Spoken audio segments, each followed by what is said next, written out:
What's going on, everybody? Today I'm going to be teaching you my exact sales process that I have used to close millions of dollars worth of assignment fees, including this six-figure assignment fee, okay?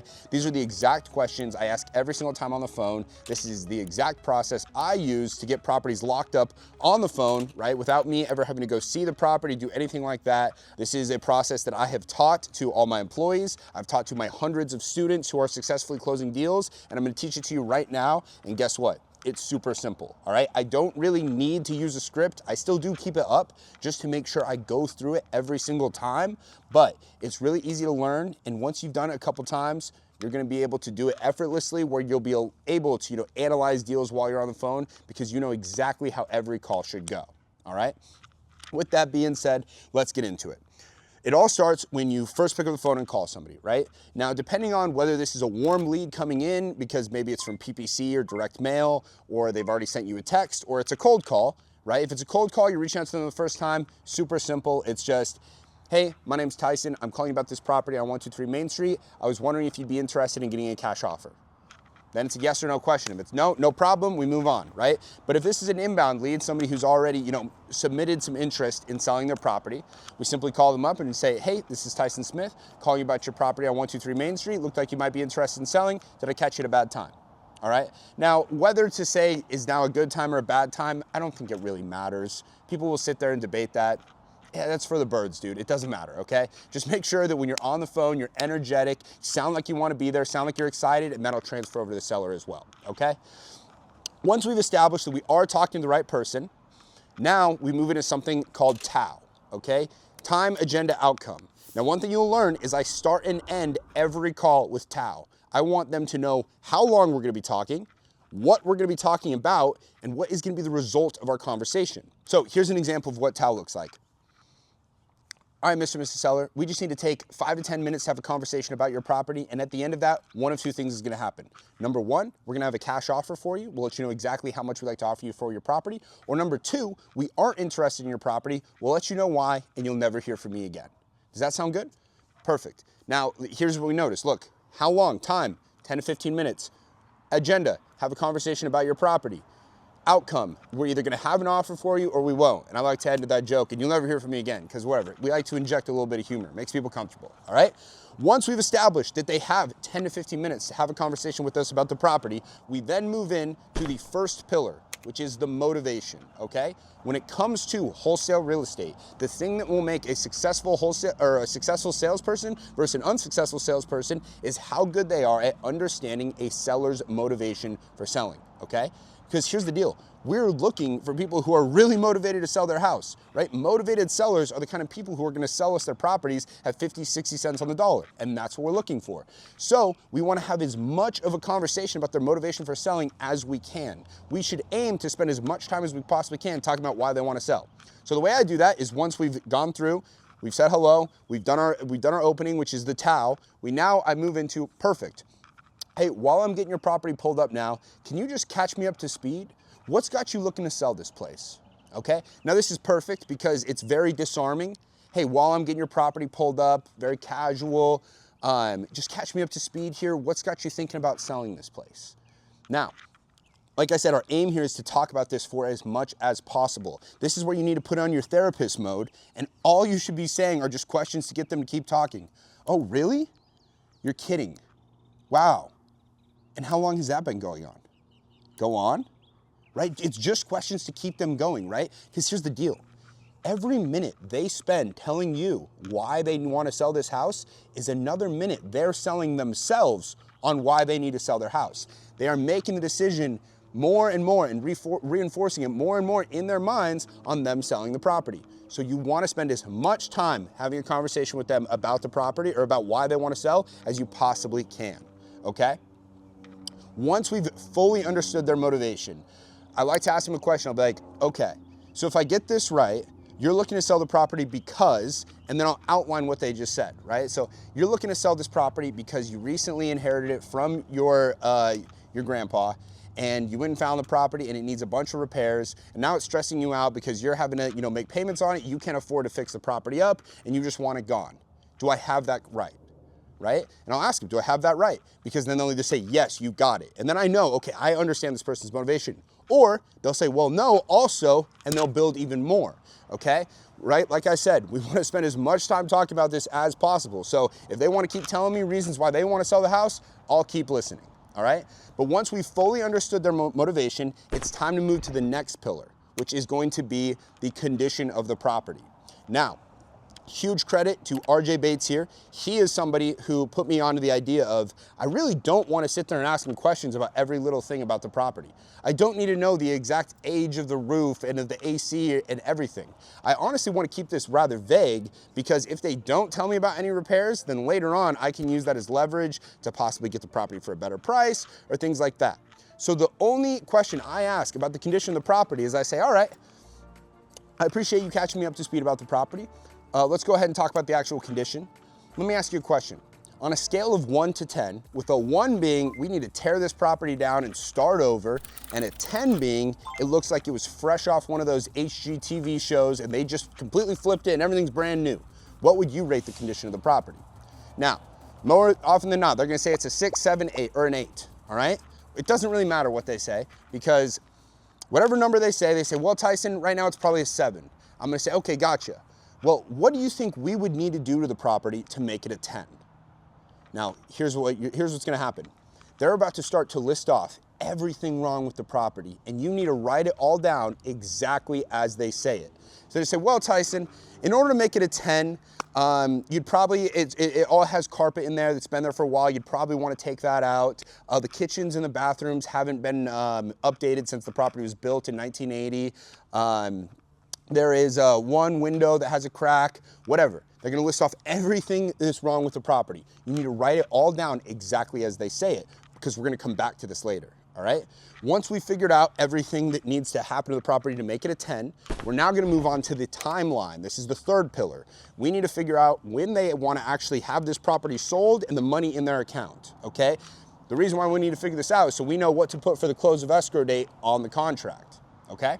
So, is the way I like to ask this. I say, hey, look, one thing people love about working with me is that I'm super flexible with my closing timelines, right? Typically, we look to close in about 30 days. Some people love that, other people want more time. What kind of timeline is gonna work best for you and your family, all right? Now, this is really good for multiple reasons. Number one, the Jedi mind trick of me saying, one thing people love about working with me, I'm literally subconsciously putting the idea into their brain that people love working with me. But it allows us to figure out when they want to have the property sold, when they're going to be ready to move out. All right, so ask whatever follow-up questions you need to about that. But the important thing to understand is that you know when this person is ready to be moved out. Okay, and once we've gotten that, it is now time to move to the most important part of the opening conversation, and that is getting the asking price for the property. Okay, now I have developed this 1-2 punch system that, I'm not even kidding, has made me millions of dollars. All right. It starts by asking 2 questions. The first is we're gonna say, okay, now based on what you've told me about the property, it needs, and then I'm gonna list off everything they said earlier when I asked about the condition of the property, everything that they said the property needed to become a 10. So I'm gonna say, based on what you told me about the property, the carpet needs to be replaced, the kitchen and the bathrooms have not been updated, there's a window that needs repairs, blah, blah, blah, blah, whatever. What do you believe is a fair price for the property in its current condition? Okay? Make sure you say that. What do you believe is a fair price for the property in its current condition? We really like to use the word fair because nobody wants to be unfair, especially not the sellers, right? And then, reiterate in its current condition. So then whatever, they'll tell you a number. They say, oh, well, basically, if you buy it from me right now as it is, we would take it for $250,000. You'll say, okay, $250,000. All right, well, if we were to purchase the property from you and there were absolutely no realtor commissions, no sales commissions, we paid all the closing costs, and we bought the property entirely as is, so you don't have to worry about making any of those repairs, what is the best price you could do for me? Now, a couple things here. Remember, there aren't any realtor commissions because we're buying properties off market. There aren't any closing costs, at least not that we're paying. I mean, our end buyer is paying them, but neither is the seller. And then, the end buyer is going to buy the property completely as is. So they're not going to have to make any repairs.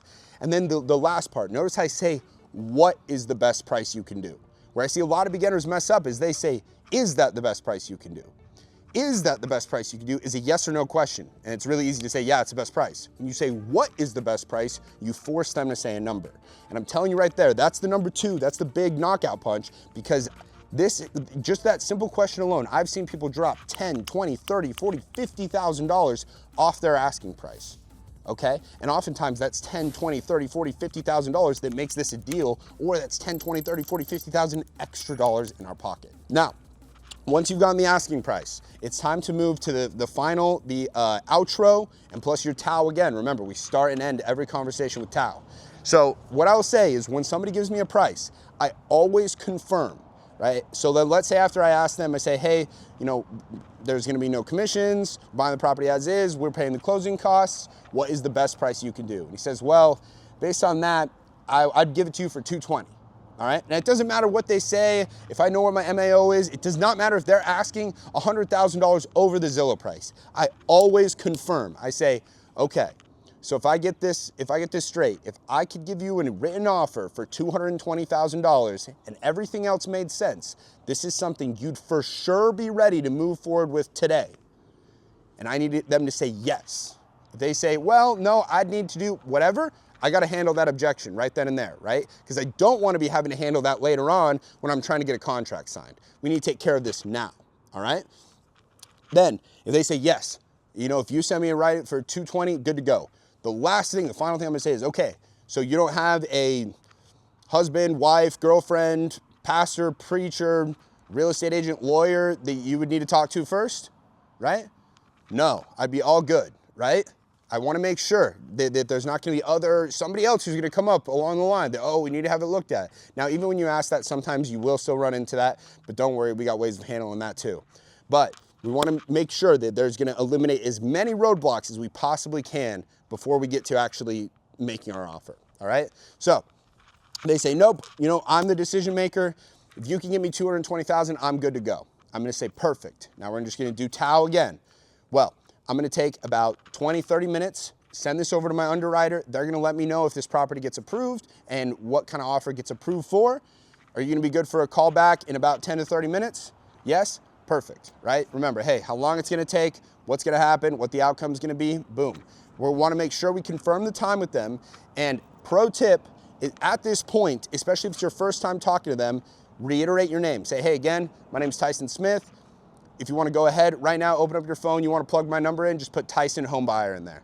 And I ask them to make sure they do that, because that's going to increase your chances of getting called back, okay? Right? Because sometimes people are weird and they'll ghost you, and then you got to follow up with them forever, and then you'll still end up buying their house and making $20,000. But shoot. Sorry, I don't know if you guys could hear that, but somebody with it sounded like a V12. That was possibly an Aventador, just drove by my house. Anyway, once we've done that, right, now it's time for you to comp the property. And by the way, quick little note on the time. If you're a beginner and it's gonna take you longer than 20, 30 minutes to analyze the deal, number one, you need to look into joining my inner circle, where me and my team will actually analyze all your deals for you. There's a link to join that down below. It just says, work with me one-on-one. Go ahead, fill out the application. We'll see if we're a good fit. Anyways, adjust your time depending on, right? If you know that it's gonna take you a while, don't tell them you're gonna call them back in 10 minutes if you know it's gonna take you an hour, right? So adjust that. But basically, once you've done that, you have your offer ready, you've analyzed the house, you see your MAO, right? Let's say in this situation, my MAO is $200,000, right? So the most I can pay is $200, this guy's at $220. I'm gonna go ahead, I'm gonna give him a call back. I'm gonna say, hey there, Mr. and Ms. Seller, I got great news for you. Your property did get approved for an offer. Let me go on and cover what it is we got approved. First, do you have about 5 to 10 minutes that we're gonna be able to do this? Again, TOW, right? We always start it. Time, how long? It's gonna take 5, 10 minutes. Agenda, we're gonna talk about your offer, outcome, we're gonna get your house bought, right? So, then you say, okay, perfect. You're gonna be like, so the offer we have approved, and we're gonna restate all the benefits they have of working with us. And one thing you'll notice is I restate all the benefits every single time I make the offer. So I'm gonna say, all right, so the offer we have approved for your property, we'll be closing in 30 days, just like you asked for. We'll be buying the property completely as is, so you don't need to worry about making any of those repairs we talked about. There will be absolutely no real estate commissions or sales commissions coming out of this price. and my company will be paying all of the closing costs.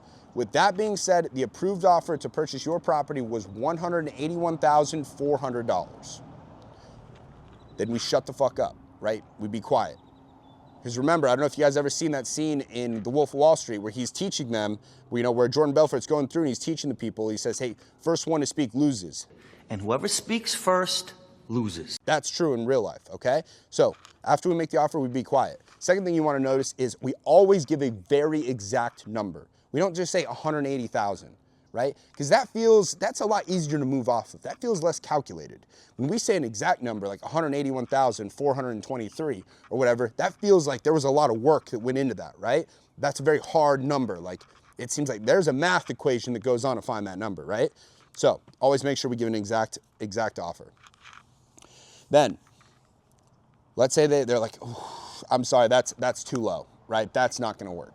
Basically, they say no. Your next line of defense is say, hey, no worries at all. Look, we got past the hard part, which is getting your property approved. And now it just sounds like it's a matter of making the numbers work for both of us. Does that make sense? Yeah. Okay, now we're back in negotiation mode, all right? And that's when we're gonna say, listen, I understand 181,423 doesn't work. I know you're at 220, that's not gonna happen either. You think there's somewhere we can meet in the middle that would make sense? I know Chris Voss never split the difference. Dude, look, this works for me, okay? There's somewhere in the middle we can meet that's gonna make sense for both of us. I mean, look, if we can meet in the middle at 200,000, that would work. We confirm again. All right, if I can get you an offer in writing for 200,000, that's something you're ready to move forward with. Yes. All right, I'm not sure if we're gonna be able to do that. Coming up that amount is a pretty big jump. Let me see what I can do. Is it okay if I put you on hold for 5 minutes while I go and get this looked at? Yes, put them on hold. And then sit there, right? And just sit there for 5 minutes, because what you're doing right now is you're letting it just soak in, right? This guy is mentally making the decision to sell his house, and this is gonna make it so much easier when you get to the contract in about 5 minutes, right? So you sit there, whatever, pour a cup of coffee, practice your golf swing, I don't care, whatever. Just wait 5 minutes, literally set a timer on your phone, right? Jump back on. Hey, listen, Mr. Seller, I got great news. I talked to my underwriters, I was able to get an increase for your property. Now, this offer is still to buy your property as is, without you having to make any repairs. We're still paying the closing costs. There's still no realtor commissions. There's still no sales commissions, right? We're still gonna be able to close in 30 days. The improved offer I got to purchase your property was for $194,560. Notice, we still don't, even though the guy said 200 works, we don't immediately give that, okay? Because remember, every dollar we get less than our MAO is more money in our pocket. Right? And if they're willing to accept 196, 423, whatever, we just made an extra $4,000, all right? Now look, maybe he says, all right, I'll tell you what, you can do that, whatever. We have a deal, perfect, we go over it, we send him the DocuSign, we get through it. By the way, if you guys haven't seen the video on how I actually go through the DocuSign, that is on my channel, go look for it. It's a very good video. And maybe they say, no, it has to be 200. No worries, we just do the same thing, be like, gotcha, well look, I don't think that we're gonna be willing to, blow up this deal over $4,000. Let me put you on hold again for a quick sec. Let me see what I can do. Whatever, do the same old song and dance, call him back, reiterate the benefits, offer him 200, okay? But if you follow that process, okay, then every single time you're gonna get the information you need to be able to analyze the deal. You're gonna be able to build rapport with the seller, establish yourself as an expert. You're gonna be able to eliminate the roadblocks that are gonna blow up deals, right, when you're going through the contract or whatever it is, and you're gonna sound like a pro, and people are gonna wanna do business with you, all right? So, guys, if you enjoyed this, you like this training, you want more of it, please give this video a like. If you haven't subscribed to the channel already, what are you doing? Subscribe to the channel, all right? All we're doing is posting game to help you out. You wanna see that, it's gonna help you make more money. And guys, if you have any questions at all, drop a comment below, all right? Every single day, when I wake up, drink my water, drink some electrolytes, get a Red Bull, and the first thing I do is go to my computer and I respond to comments, all right? And I make sure that every single YouTube comment that's not a troll is responded to. So if you guys have questions, drop them down below. Like I said, subscribe if you haven't already, and we'll see you guys on the next one.